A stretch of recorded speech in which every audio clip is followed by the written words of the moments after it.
Well, good morning. Good morning. That's pretty good. Let's try one more time. Good morning. Good morning. There we go. I'm always reminded of the height difference. Whoever is moderating, it doesn't matter. And so for those that have not been with us, we've been studying through the book of Ecclesiastes, a book that is, on surface reading, a bit gloomy, a bit negative even. Living in opposition to our modern mentality that wants to try to be as positive as possible. But I hope as we study through this book, we see a great hope in Christ as we look at the reality of the world and the need for something more. And so today, we're studying through Ecclesiastes chapter 3. We'll look at the whole chapter, verses 1 through 22. So it'll be on the screen if you don't have your Bible, but if you do, please turn there. Ecclesiastes chapter 3, verses 1 through 22. I'll read this for us now. Hear the word of the Lord. There is an appointed time for everything, and there is a time for every event under heaven, a time to give birth and a time to die, a time to plant and a time to uproot what is planted, a time to kill and a time to heal, a time to tear down and a time to build up, a time to weep and a time to laugh, a time to mourn and a time to dance, a time to throw stones and a time to gather stones, a time to embrace and a time to shun embrace, a time to search and a time to give up as lost, a time to keep and a time to throw away, a time to tear apart and a time to sew together, a time to be silent and a time to speak, a time to love and a time to hate, a time for war and a time for peace. What profit is there to the worker from that in which he toils? I have seen the task which God has given the sons of men with which to occupy themselves. He has made everything appropriate in its time. He has also set eternity in their heart, yet so that man will not find out the work which God has done from the beginning even to the end. I know that there is nothing better for them than to rejoice and to do good in one's lifetime. Moreover, that every man who eats and drinks sees good in all his labor. It is the gift of God. I know that everything God does will remain forever. There is nothing to add to it, and there is nothing to take from it. For God has so worked that men should fear him.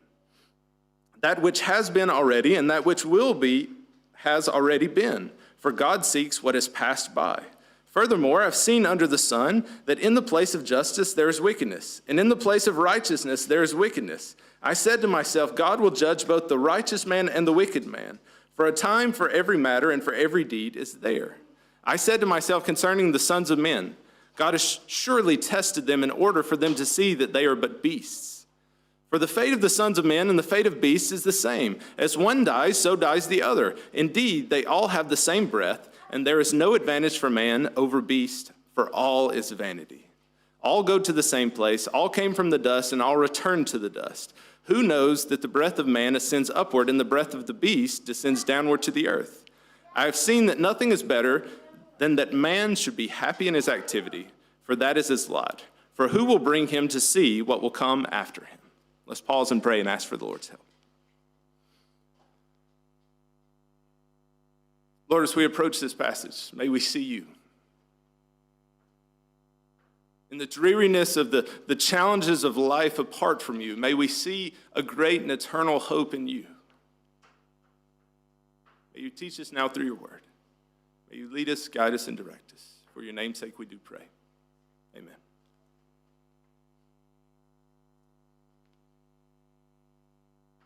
When you think about the perfect day, you know, the day, whatever that day may be, for some of you it might be when you're around family or you're around friends.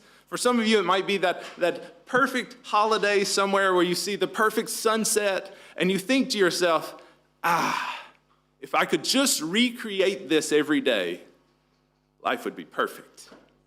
And yet, even when we get that, when we have that opportunity over and over and over again, eventually we grow dull to that and we say, but there must be something more to life. There must be something more to this existence.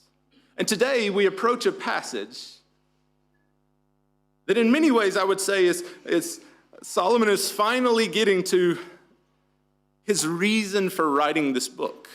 Yes, it's very dreary, it's very negative in a lot of ways, and yet today we finally see in verse 11, he says, for God has set eternity in the hearts of men. I would argue that what's going on when we have those moments where we say, if I could just recreate this, we have this craving for something more, something eternal, something perfect. But the reality is, in this world, it never quite measures up. It never quite meets the mark of what our expectations are, even on our best days. And so today we have a passage that I think brings us great hope if we understand who offers eternity and the hope we can have in him. Because there's a reality that life is very hopeless apart from Jesus. This is the theme of this whole book. Over and over again, he comes back to this idea of life without God is hopeless. But life with Christ, life with God, brings eternal hope. Brings eternal hope. And so our big idea today, if you get nothing else, I hope you get this, is without Jesus, we will never feel our craving for eternity. The world may not recognize this, may not even admit this, but the whole world has a craving for something more. Just look at the unbelieving world and their pursuits. If you recall back to chapter 2, Solomon talks about all of these things he's pursued, and he says it's not the answer. And he pursued this, and it's not the answer. He pursued pleasure, and it's not the answer. He pursued work, and it's not the answer. In the world around us, we see they are seeking to fill a craving in their hearts. And the scriptures today actually give us an answer for what that craving is. It's a craving for eternity. But the reality is, I would say we all have a Jesus-shaped hole in our hearts that cannot be truly filled unless he is the one that fills it. So without Jesus, we will never fill our craving for eternity. So today, I think this whole passage is pointing out humanity's need for God. Humanity's need for God. So the first thing we'll see is we are not in complete control. Next, we'll see God is in complete control. And then finally, we'll see God is the final judge of the righteous and the wicked. So, we are not in complete control. This is verses 1 through 10, but it's important to note, always keeping in mind the context when we think about this.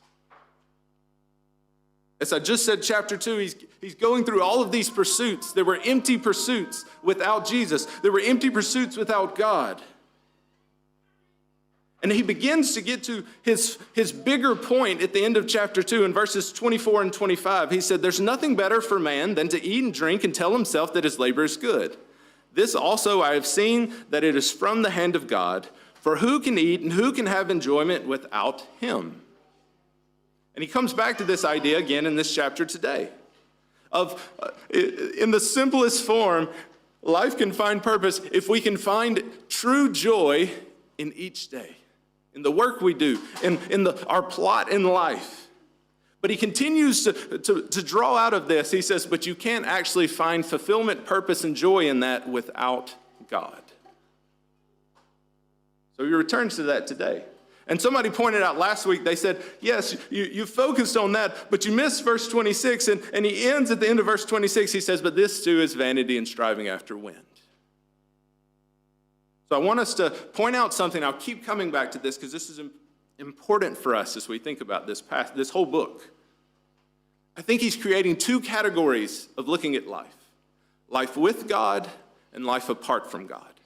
And every time he says this is vanity, he's saying the life apart from God is vanity and striving after wind, is meaningless, and it's like chasing after the wind. But life with God has purpose and eternal meaning. And so he continues that idea into the passage for today. But he starts by showing us how little control we actually have. That we are not in complete control. Humanity actually cannot control everything around us. But if you're like me, we'll try, right?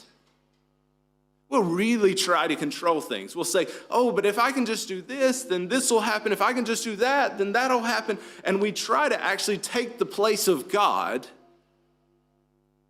to control the world around us. And what Solomon does to start chapter 3 in these first 10 verses is he shows how little control we actually have. And he says there's an appointed time for everything. And the word for time here that he uses over and over again, it carries with it this idea, a season for everything. And there's a time for every event under heaven.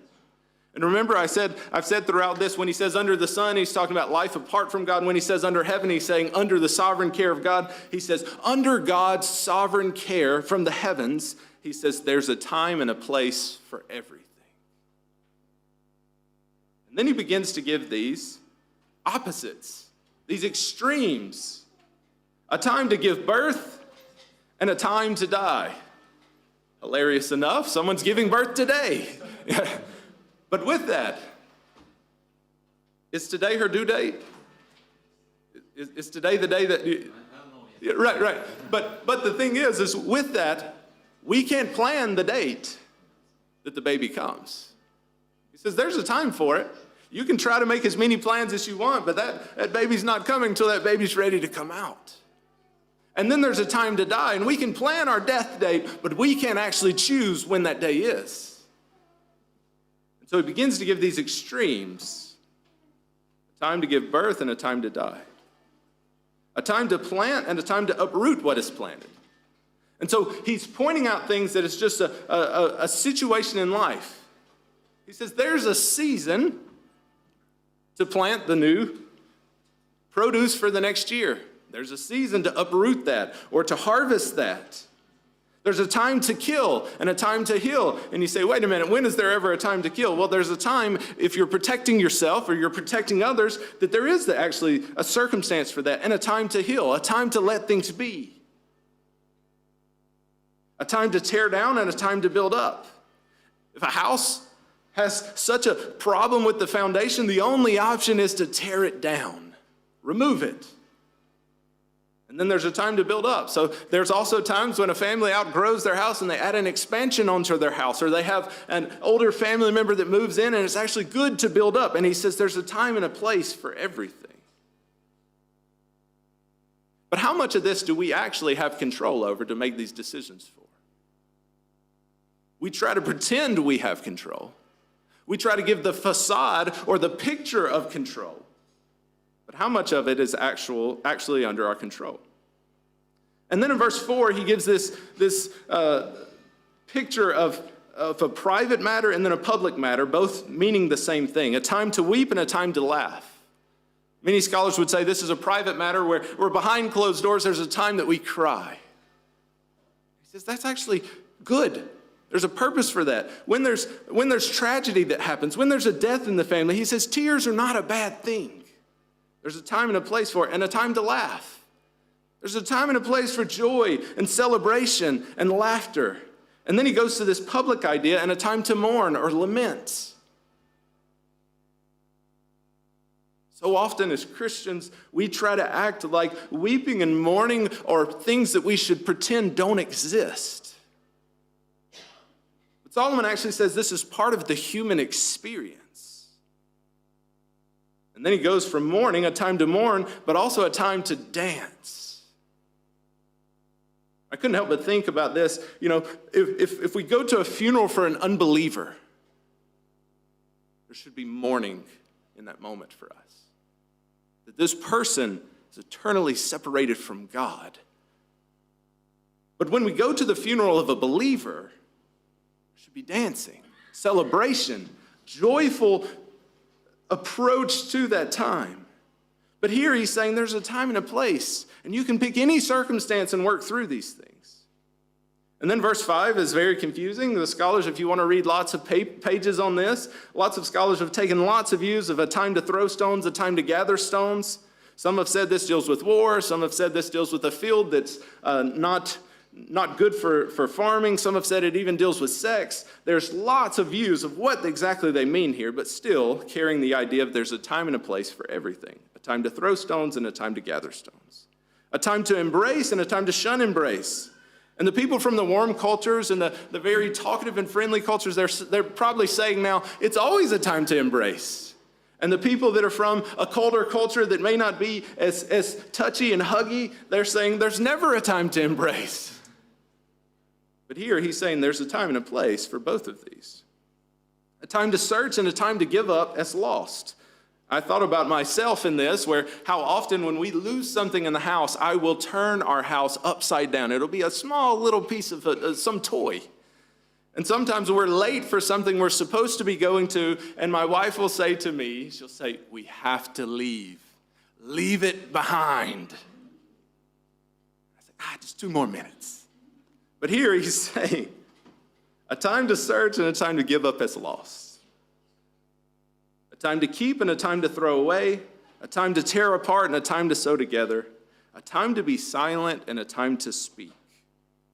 A time to love and a time to hate. A time for war and a time for peace.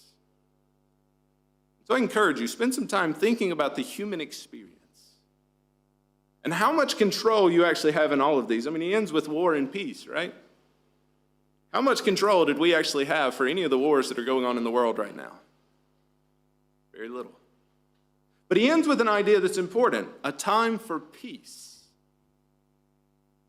Peace in the Old Testament would carry with it this idea of shalom, which carried with it the idea of complete or whole, not lacking of anything. And I would say he's actually drawing out something that's a desire in every one of our hearts.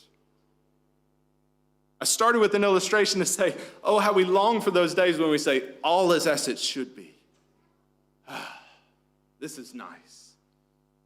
But it's actually an eternal craving for eternal peace. So he's pointing out our lack of control in the world that we live in. For some of us, we have challenges with control. We have challenges saying, I'm not in charge here.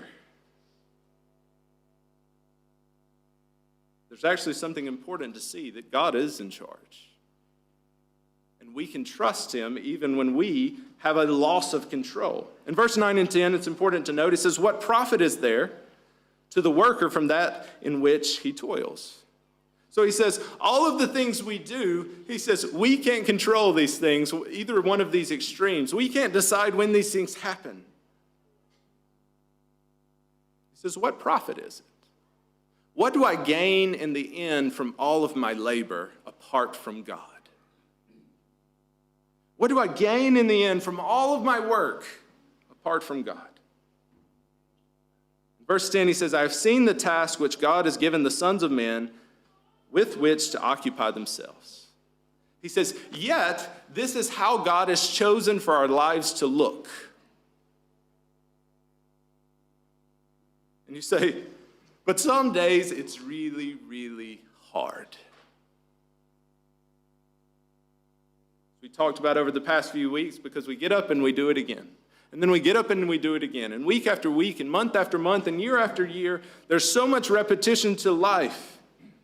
He says, but I've seen this is the task from God. And so, we are not in complete control. Which should lead us to the question, then who is in complete control? And so verses 11 through 15 thankfully clarifies this, that God is in complete control. So now talking about God, it says he made everything appropriate in its time. So he's just talked about all of these seasons, birth and death and war and peace. He says, but God has made everything appropriate in its proper time. And you may be saying to yourself at this very moment, yes, but I don't understand why he did this and did this and did this. Well, it's a reminder that we're not in control. But it should lead us to the question, do we trust God even when we do not understand him? Do we trust his path and his plan for us and for the world even when it does not make sense to us? Because here's Solomon, who's been questioning everything. This is chapter number 3 of him questioning everything. He says, all is vanity, vanity of vanities. Everything is meaningless. There's nothing new under the sun. It's all chasing after wind. And now you finally see where he's going with this. He says, but God has a purpose for every season of life. And I don't know what season of life you're in. we actually trust and believe that God has a purpose for that season of life? And then he says one of the most impactful lines, I would say, in the whole Bible. He has also set eternity in their hearts. A lot of debate on this word for eternity here. Most scholars say this is the best use of the word here, is eternity is the best translation. God has set eternity in their hearts. So then the question is, what does that mean? Set eternity in our hearts. Well, as I said, the whole world is craving for something. Many of them don't know what it is. Many of them deny that God even exists. But I would argue what it is in the created order. God created us to crave communion with Him in eternity.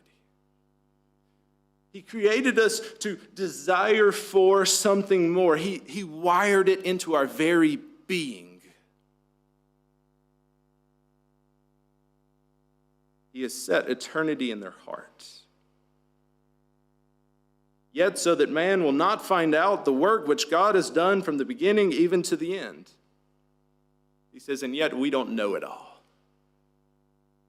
We don't have all the answers. He's put eternity in our heart, and Solomon here says, I've tested everything.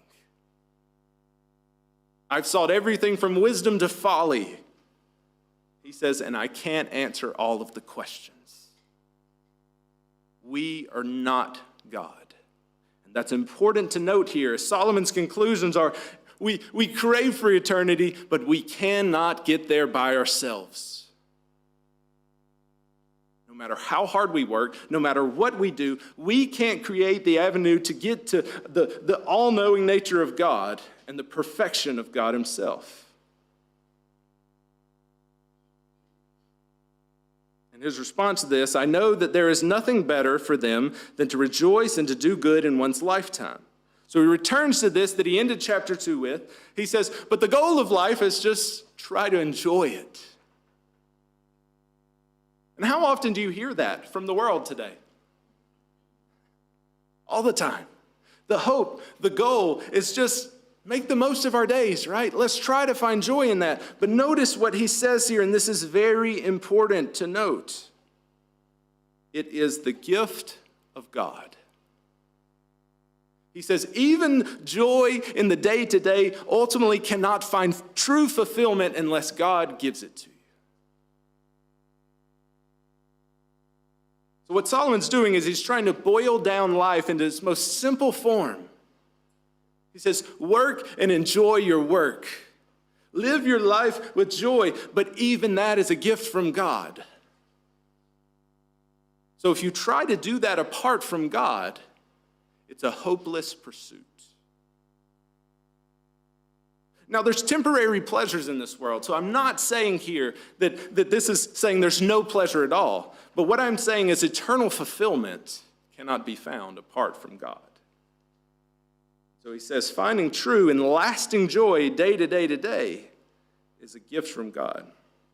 And then he now looks at the eternal nature of God. He said, I know that everything, this is in verse 14, I know that everything God does will remain forever. There is nothing to add to it, and there is nothing to take away from it. For God has so worked that men should fear Him. So think about what we just read at the beginning of chapter 3. He says there's a time for this and a time for that, a time for this and a time for that. And then he gets to God and His character, and he said He never changes. He sets the time and the place. He's the decider of all that takes place. What He does remains forever. There's nothing to add to it, nothing to take away from it. We have a craving to fill a hole in our hearts, and yet He is complete, lacking nothing. The reality is we often question God, I would argue, because we have a very low view of God. We actually don't see Him for who He is. It's the all-powerful, all-knowing, mighty God. It's perfectly holy and perfectly righteous. And Solomon's actually wrestling with this now. Because he's recognizing, doesn't matter what I do, I cannot measure up to him. It doesn't matter how hard I try, I'm not quite good enough to get there. He says, God is so worked that men should fear him. And this isn't meant to be fear in the sense that we're trembling and afraid of him everywhere we go, though we do see in the scriptures when people meet God or angelic beings, they do tremble. But instead, it's meaning looking at the awesome nature of God. And when we see that, there should be a natural amazement of him. And with that amazement, a sense of fear. I don't know if you've ever stood upon a tall mountain and looked down, or stood across a great canyon. I remember standing and looking across the Grand Canyon in the States, and I remember thinking, I am so small. And if I fall, I'm gone. There's natural fear in the moment of the awesome nature of those kinds of things. And the same thing is carried here when it says he's worked in such a way so that we may recognize how amazing he is, how awesome he truly is. And yes, there should be a natural fear. If I put you in the presence of a lion, there's a natural state of fear. I'll never forget, we were at a zoo once, and Julia was near the glass, and there was a kid near the glass, and the lion runs up and starts pawing at the glass. And Julia was like, I don't want to go to that glass. There was a natural fear in the presence of that, the awesome power of that lion in that moment.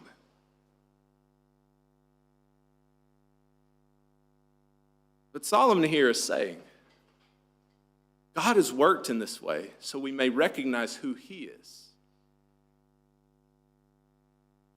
And yet so often we puff ourselves up and we stand in pride in the presence of God and we say, yes, but look at all I've done. Look at all that I have put in place. Look at all of my efforts. And he says, but if you actually understand God rightly, it will humble you.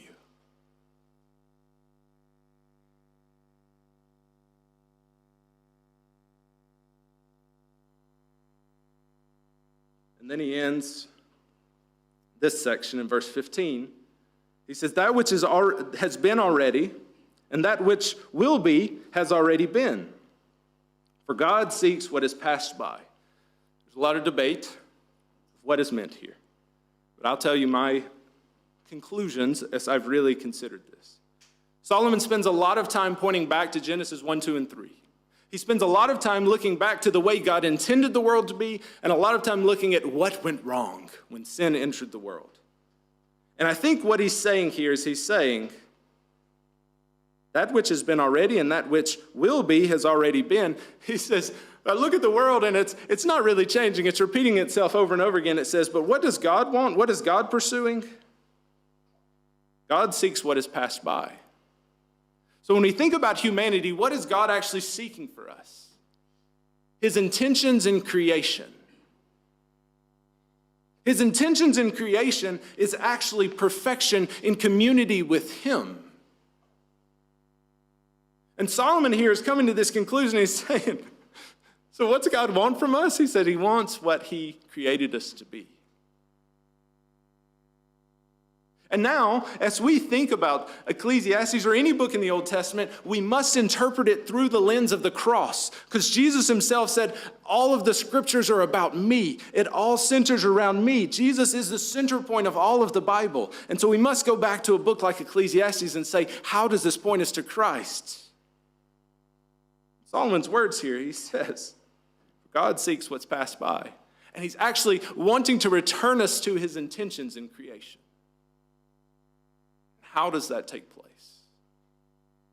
Through the life, death, and resurrection of Jesus Christ. How ultimately do we find hope and meaning and worth in this life? It's through the work of Christ upon the cross.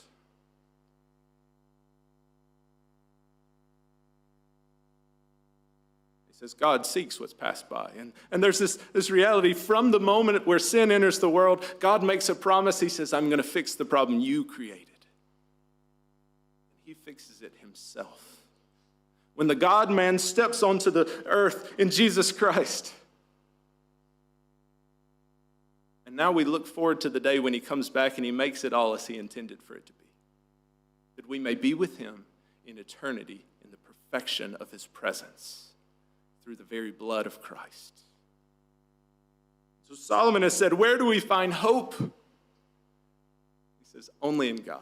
And understand, he's looking through the lens of history very dimly at this point. All he has is the promises of God. He hasn't seen those promises fulfilled yet in Jesus Christ. He simply has the promises, I'll crush the serpent's head. Through Abraham, I'll make a great David. I'll put a king on the throne that will reign forever. So you sense he's actually trying to figure out, are these promises trustworthy? And his conclusion is God never changes, so we should trust him. Read chapter 12. His ultimate conclusion is, yes, he's trustworthy. And so, we are not in complete control. God is in complete control. And now we see God as the final judge of the righteous and the wicked in verses 16 through 22. Furthermore, I've seen under the sun that in the place of justice there is wickedness, and in the place of righteousness there is wickedness.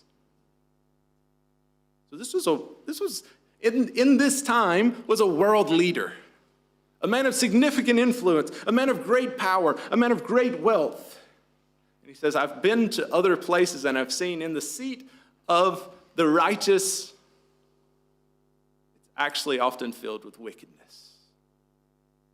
In the seats that should and could work for the good of the people, they often do the opposite. You don't have to look very far at many governments anywhere in the world, and you begin to realize that is true.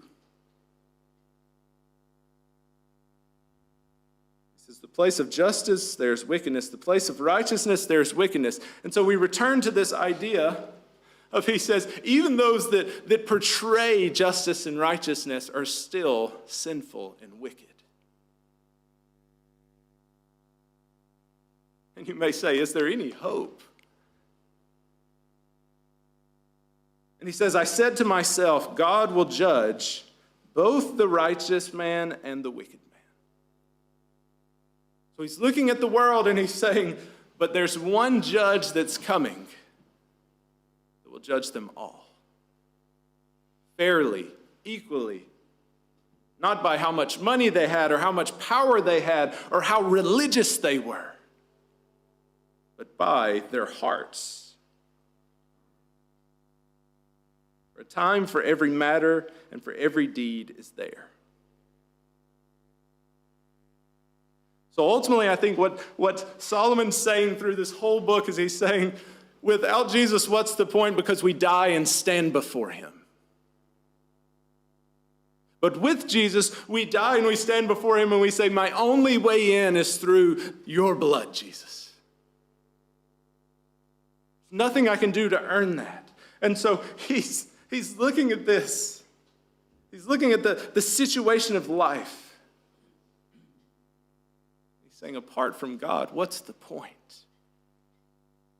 Because when you die, you'll stand before God and you'll have to answer for your actions. You'll have to answer for your decisions. And then he goes a step further, a rather crude statement in verse 18. He said, as I said to myself, concerning the sons of men, God has surely tested them in order for them to see that they are but beasts. You think, how dare he say such a thing? It hits us in our pride, right? He says, but we're just like beasts. You say, wait a minute, what about the fact that we're made in the image of God? We'll come back to that, don't worry. But he says the reality is how quickly we act in such a way where we murder and steal and lie and cheat. You may say, but I don't do that. Okay, lust. Maybe a little white lie. Maybe a small moral decision that you say, nobody will notice this. God sees it. He says how quickly we do what's only best for us. And he says, for the fate of the sons of men and the fate of beasts is the same. As one dies, so dies the other. Indeed, they have all They all have the same breath, and there's no advantage for man over beast, for all is vanity. Okay, last chapter we looked at this idea where he says, whether you're wise or foolish, you all die. And now he says, just in case you missed the point I was making, he said, whether you're an animal or you're a human, we all die. I would say he's actually driving home this point to point out our fact that death is certain for everyone. And the question no one wants to answer that's not a Christian is what happens after we die. And he's saying God is the judge of that. And he seems now to be saying, to be conveying this idea that, like, is there any eternity at all? And it makes no sense because he's just said God has put eternity in our hearts. And then he says here, they all have the same breath and there's no advantage for man over beast, for all is vanity. All go to the same place. All came from the dust and all return to the dust. Once again, pointing to Genesis and the creation, that man is created from the dust. He said, all come from the dust and all return to the dust. And then he asks a question that he answers in chapter 12. And I'll point to it in a moment. Who knows that the breath of man ascends upward and the breath of the beast descends downward to the earth? He says, who knows the answer to this question? You see a genuine question where he's asking God and saying, I don't understand, God. He says, who knows? Who knows how this ends? Who knows if my spirit will actually go up to heaven when this is over or if I'll just die like a beast? Thankfully, Solomon answers his own question in chapter 12, verse 7. Then the dust will return to the earth as it was, and the spirit will return to God who gave it. So we ask this question, and he is genuinely trying to find answers for the purpose of life. And his conclusion at the end of the book is he says, and yet I know my soul will go up and I will stand in the presence of God.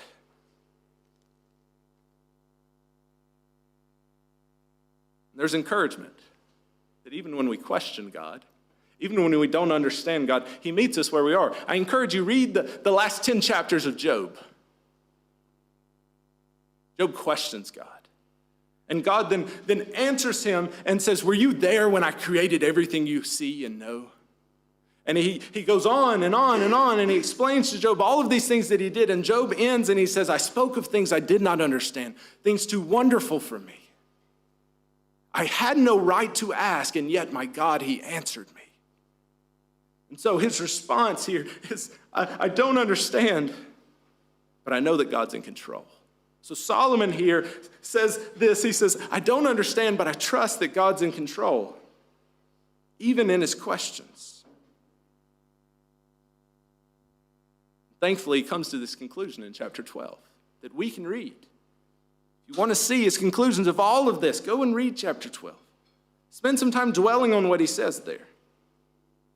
And then he returns again to this idea of I've seen there's nothing better for man that he should be happy in his activities, and that is his lot.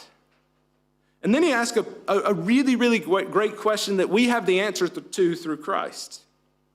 For who will bring him to see what will occur after him? Apart from God, what hope do we have in eternity? Who will bring him to see what happens after his life is over? And for us, as Christians now on this side of the cross, looking at Ecclesiastes, our heart should yell, Jesus! He is the hope of eternity. He is the hope of our lives. He is the hope of all that we see and know. He is the hope of every single day. And Solomon is pointing out, he says, without Jesus, without God, he says life is hopeless. But with Jesus and with God, life has great and eternal purpose. So I think Solomon's actually building a very strong argument for God in the midst of really, really tough, heavy, weighty, negative verses.